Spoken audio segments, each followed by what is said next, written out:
നമ്മളിന്ന് രാവിലെ ചായ കുടിക്കാൻ വേണ്ടി ഹോട്ടലിൽ കയറിയപ്പോൾ ഒരു ചെറിയ സംഭവം ഉണ്ടായിരുന്നു. അത് ഞാൻ നിങ്ങൾക്ക് പറഞ്ഞു തരാം. വാ, ആ കവർ എന്നിട്ടാണ് നോട്ടെ, കവർ നോക്കട്ടെ, കവർ നോക്കട്ടെ, കവർ അത് എന്നിട്ടാണത് ഇന്നലത്തെ പത്തിരിയാണ്.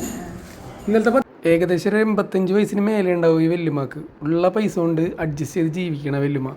കുറച്ച് പത്തിരി മേടിച്ചത് കയ്യിലുണ്ടായിരുന്നു. അതുകൂടാതെ 2-3 പത്തിരിയും കൂടെ ആ ഹോട്ടലിൽ നിന്ന് മേടിച്ചിട്ട് ഇത്തിരി ചാറും കൂടെ ഇപ്പോഴത്തെ ഒരു നേരത്തെ ഭക്ഷണമാണത്. എന്നാ മുട്ടക്കറി കൂട്ടിക്കോ.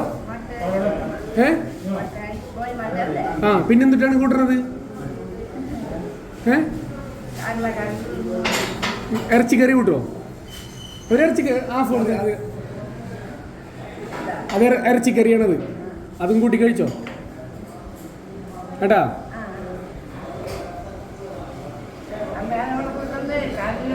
ആ ഞാൻ 2 പൊറോട്ടയും മുട്ടക്കറിയും തിന്നുണ്ട്. വെല്ലുമ്മ ഇറച്ചിക്കറിയും പത്തിരിയും തിന്നോ? വേണ്ട കുറച്ച് വേണ്ട. അത് വെല്ലുമാക്കുള്ള കറിയാണ്. വെല്ലുമ്മ മുഴുവൻ തിന്നിട്ട് പോയാൽ മതി ഇവിടുന്ന്.